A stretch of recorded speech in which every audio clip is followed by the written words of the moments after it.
جب انسان اللہ کے نبیوں کے ساتھ جڑ جاتے ہیں، اور اب اس زمانے میں اگر ہم بات کریں تو نبی آخری زمان محمد رسول اللہ صلی اللہ تعالیٰ علیہ وسلم پر ایمان لے آئیں اور آپ کی تعلیمات کو تھام لیں، تو اسی میں کامیابی ہے انسان کی۔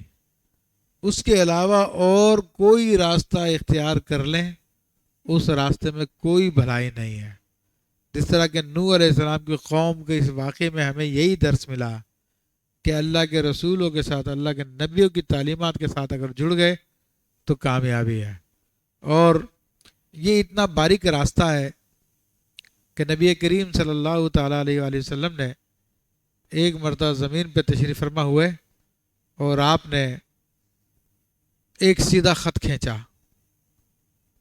اور پھر اس کے ارد گرد ٹیڑھے میڑھے دیگر خطوط کھینچے، تو صحابہ کرام نے عرض کی تو آپ نے فرمایا کہ یہ صرف ایک سیدھا راستہ جو اللہ تعالیٰ تک لے جانے والا، جو صراط مستقیم ہے۔ اس کے علاوہ دائیں بائیں جتنے راستے ہیں یہ سب کے سب شیطان ہیں، شیطان کے راستے ہیں۔ تو ایسے ہی دین کا راستہ دیکھنے میں تو سب اپنا لیتے ہیں، لیکن کب دائیں بائیں نکل گئے اس کی پرواہ نہیں ہوتی ہے۔ اور یہ علم دین جب تک حاصل نہ ہو تب تک بندہ ان باتوں کو نہیں جان سکتا۔ یا تو علم دین ہو یا عالم کی صحبت میں ہو، تو کیونکہ عالم کی اگر صحبت میں ہوگا تو وہ عالم خود اپنے آپ کو ہی بچائے گا اور جو اس کی صحبت میں ہوں گے ان کو بھی بچا لے گا۔ اسی لیے تمام کے تمام بزرگان دین نے پیر بننے کے لیے شرط رکھی ہے کہ وہ عالم دین اس کا ہونا ضروری ہے۔ امام اہل سنت مجدد دین و ملت الشاہ امام احمد رضا خان علیہ رحمۃ الرحمن اپنے فتاوی رضویہ میں متعدد مقامات پر ارشاد فرماتے ہیں کہ پیر بننا، مرشد بننا، ہادی بننا ہے، اور ہادی بننے کے لیے ضروری ہے کہ اس کو شر کا پتہ ہو۔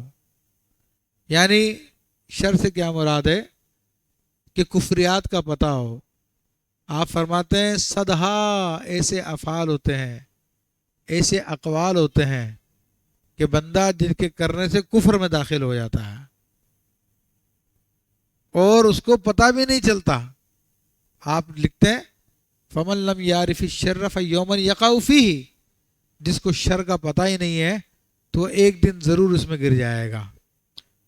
تو ہمیں بھی نہیں پتہ ہوتا، جو عام عوام ہے جنہوں نے دین نہیں سیکھا وہ ایسے کلمات اپنی زبان سے نکالتے ہیں جس سے کفر لازم آ جاتا ہے۔ ایسے گانے آج ہماری مارکیٹ میں چل رہے ہیں، معاشرے میں چل رہے ہیں، جن کو پڑھنے سے کفر لازم آ جاتا ہے۔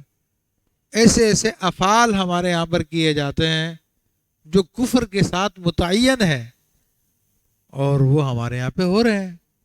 تو امام اہل سنت فرماتے ہیں اس لیے پیر کا عالم ہونا ضروری ہے،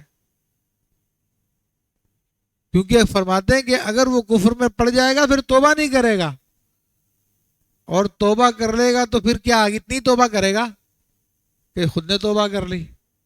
اب اس کفر کی وجہ سے جو سلسلہ اس کا منقطع ہو گیا تھا، اپنے بزرگوں سے اس کا رابطہ کٹ گیا اس کفر کی وجہ سے، اب اس سلسلے کو دوبارہ نہیں جوڑے گا اور اسی منقطع سلسلے کو چلاتا رہے گا۔ اور آج ہمارے سامنے اس کی پریکٹیکل مثالیں موجود ہیں۔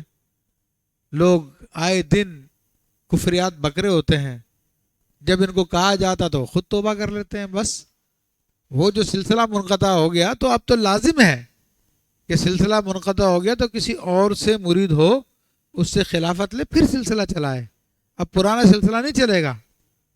یہ شرائط لکھی ہے بزرگان دین نے۔ تو اس لیے علم ہونا ضروری ہے، اور علم نہ ہو تو پھر انسان ان سارے کے سارے دھندوں میں پڑ جاتا ہے۔